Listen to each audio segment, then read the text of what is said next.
देखिए, मिडकी को भी जुकाम हुआ है। पाकिस्तान की ना कोई औकात है, न हैसियत है। खैरात ज़कात दान पर जीने वाला ये देश, आतंकियों को पाल कर जीने वाला देश, ड्रग बेचकर जीने वाला देश आज भारत को चुनौती देने की बात करता है। हमारे पड़ोस में है तो उसकी पड़ोसी की एक हैसियत है, उसके अलावा कोई हैसियत नहीं है। अगर पाकिस्तान भारत के पड़ोस में न होता तो इसको कहीं गिनती में भी कोई नहीं गिनता। जिस तरह की बयानबाजी बिलावल भुट्टो और पाकिस्तान के नेता और मंत्री कह रहे हैं, बार बार कह रहे हैं हमारे पास परमाणु आइटम है, परमाणु बम है, परमाणु बम है। तो सर्जिकल स्ट्राइक की थी तो परमाणु बम था कि नहीं? एयर स्ट्राइक की थी तो परमाणु बम था कि नहीं?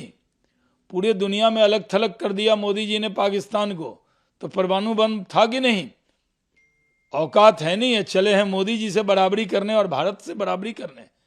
पाकिस्तान के नेता जिस तरह की बयानबाजी कर रहे हैं, उस बयानबाजी से यही है कि वो बयान देकर भारत के बराबर आना चाहते हैं, वो चर्चा में आना चाहते हैं कि भारत और पाकिस्तान में तनाव है। ये कहकर पाकिस्तान थोड़ी इम्पोर्टेंस बढ़ाकर कुछ और दान और जक़ात और खैरात लेकर भीख का कटोरा थोड़ा बड़ा हो जाएगा, इसलिए ये बयानबाजी हो रही है।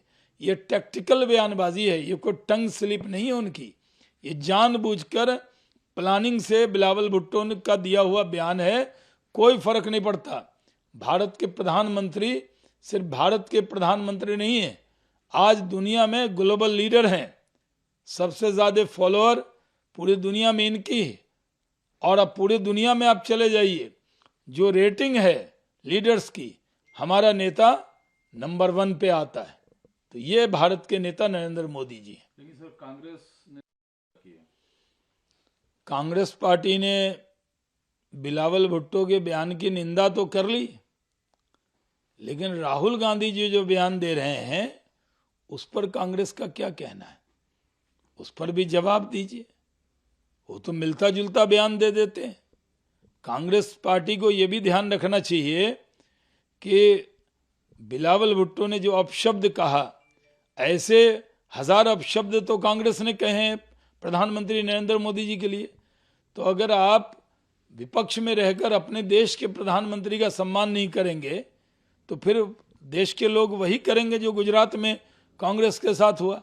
कांग्रेस पार्टी को ये मानना चाहिए कि भारत के प्रधानमंत्री के पद को की जो गरिमा है पाकिस्तान तोड़ लेता है, कांग्रेस को नहीं तोड़ना चाहिए, उस गरिमा का सम्मान करना चाहिए।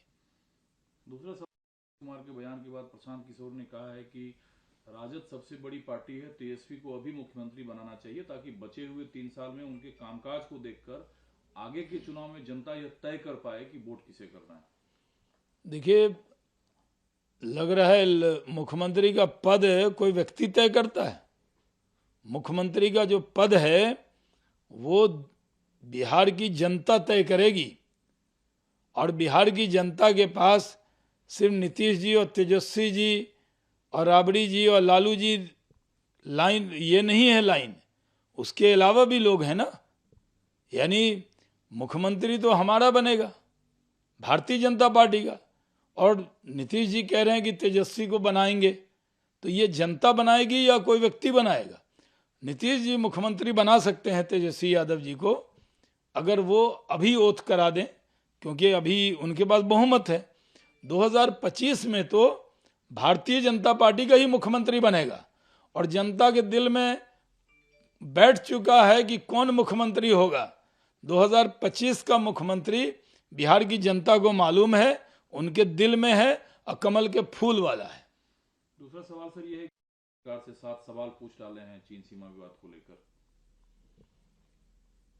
कांग्रेस पार्टी एक तरफ तो कहती है कि पाकिस्तान के बयान से वो सहमत नहीं है और बिलावल भुट्टो के बयान की पर इतराज करती है, लेकिन दूसरी तरफ उससे भी खराब बयान चाइना पर दे रही है। कांग्रेस पार्टी बार बार जिस तरह की बयानबाजी चाइना पे कर रही है, इससे देश के लोगों का मन दुखी है। पीटा हमने, कूटा हमने, माँ पिट, उसकी धुनाई की जो कहते हैं जैसे रुई की धुनाई होती है, वैसी धुनाई भारतीय सैनिक ने की, चाइनीज टॉयज सैनिक की। और राहुल गांधी कह रहे हैं हमारे सैनिक पिट रहे हैं। अरे आप बीजेपी का विरोध करते करते आप सेना और देश का विरोध तो मत कीजिए। और सवाल पे सवाल पूछ रहे हैं। भाई क्यों 7 सवाल पूछ रहे हैं? एक सवाल हम पूछते हैं कांग्रेस से कि आखिर विदेश नीति पर या जिस मुल्क से तनाव हो उस पर विपक्ष में रहकर आपकी राय अलग क्यों हो रही है? आप देश के साथ रहिए, आप चाइना के पक्ष में बयानबाजी मत कीजिए। पीटा हमने, यश मिला भारतीय सैनिक को पूरी दुनिया में, और बताया कांग्रेस ने कि हमारे सैनिक भारत के पिट रहे हैं। इसी बयान को चाइना ग्लोबल टाइम में छाप रहा है कि देखिए साहब, जो चाइना की नजर झुक गई थी, शर्मा गया था चाइना, उसकी हेकड़ी टूट गई थी कि भारतीय सैनिक ने कितना मारा, और अच्छी भारतीय गाली भी दी उनको, बढ़िया बढ़िया। तो पूरे दुनिया में ये प्रचार हो गया था कि चाइना भारत से पिट गया, लेकिन राहुल गांधी जी के बयान में आया कि भारतीय सैनिक पिट गए। ये तो दुर्भाग्यपूर्ण है ना। और उसी बयान को ग्लोबल टाइम, उसी को चाइनीज सोशल मीडिया पे दिखाया जा रहा है कि नहीं साहब, भारत में जो वीडियो आ रहा है वो वीडियो तो अलग है, हमारे सैनिकों ने भारत के सैनिक को पीटा है, देखिए ये चाइना को एक सहारा दे दिया। तो चाइना को सहारा दे देते हैं। जब सर्जिकल स्ट्राइक होती है तो आप सबूत मांगते हैं, पाकिस्तान भी सबूत मांगता है। जब एयर स्ट्राइक होता है तो पाकिस्तान कहता है कौवा मरा है, पैर गिरा है, और कांग्रेस पार्टी भी कहती है कि आपने जो एयर स्ट्राइक की उसका सबूत दीजिए। तो आखिर चाइना और पाकिस्तान से मिलता जुलता बयान क्यों आता है कांग्रेस का, ये भी देश पूछना चाहता है। तो शराब पर नीतीश जी आप लोगों, देखिए बिहार की स्थिति बहुत दुखद है। इतने लोगों की जान गई। शराब, जो लोग पीकर जहरीली शराब से जो जिनका देहांत हुआ, चलिए उनका दोष था कि उन्होंने जहरीली शराब क्यों पी, और जिन्होंने जहरीली शराब बंटवाई, प्रशासन का कोई दोष नहीं, बिहार सरकार का दोष नहीं, और उनके बच्चों का क्या दोष है जो मासूम यतीम हो गए, टूअर हो गए, जिनके सर से कमाने वाला चला गया। वो तो आज आंसू बह रहे हैं, उनके जख्म है। और फिर मुख्यमंत्री जी कहते हैं पियोगे तो मरोगे। वो तो मर गया। आप माननीय मुख्यमंत्री जी, आप बिहार के मुखिया हैं, और किसी बिहारी के परिवार का मुखिया चला गया है, तो एक मुखिया तो परिवार का चला गया और दूसरे मुखिया मुख्यमंत्री जी हैं, तो क्या वो उन बच्चों की फिक्र करना इनका फर्ज नहीं? क्या वो कैसे पलेंगे, कैसे जिएंगे, कैसे उनका घर चलेगा, उसकी चिंता बिहार सरकार को करनी चाहिए, नहीं करनी चाहिए? क्या हो रहा है, किस तरह की बयानबाजी हो रही है?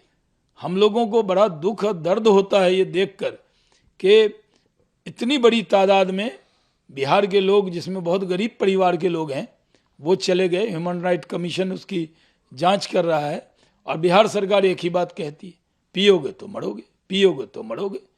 ये इसी पे सुई बिहार सरकार की अटकी हुई है। और हम लोग चाहते हैं कि उनके परिवार का जिम्मा बिहार सरकार ले, क्योंकि आपकी नाकामी की वजह से, आपके पुलिस प्रशासन की नाकामी की वजह से जहरीली शराब बट गई, तो उसका जिम्मा बिहार सरकार को लेना चाहिए।